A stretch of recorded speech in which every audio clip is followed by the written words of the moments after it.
Hi guys, இன்றைக்கி நம்ம வீடியோவில் என்ன பார்க்க போகிறோம்னா கோஸ்ட் ப்ராங்க் தான் பார்க்க போகிறோம். வாங்க வீடியோக்குள்ளே போகிறோம்.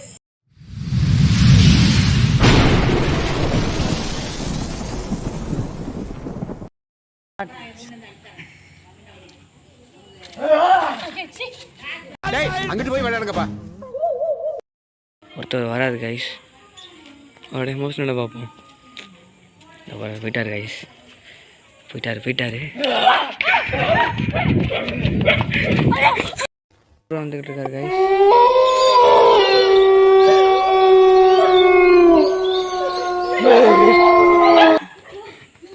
கைஸ் நைட்டு 10 மணி ஆயிடுச்சு நாங்கள் முடிக்க. அதனால தான் காலையில் அப்லோட் பண்ணுறோம். கொத்துக்கிறீங்க, எங்களுக்கு சப்போர்ட்டே இல்லை. கொஞ்சம் சப்போர்ட் பண்ணுங்கள் கைஸ். அடுத்து என்ன வீடியோ பண்ணலான்னு கமெண்ட்டில் சொல்லிடுங்க. இதோட பாட்டு வேணும்னாலும் கமெண்ட்டில் சொல்லுங்கள். உங்களுக்கு பேய்னா பயம்னா பிளாக் கலர் ஹேட்டை கமெண்ட் பண்ணுங்கள். இல்லை பயம் இல்லை அப்படின்னா ரெட் கலர் ஹேட்டை கமெண்ட் பண்ணுங்கள்.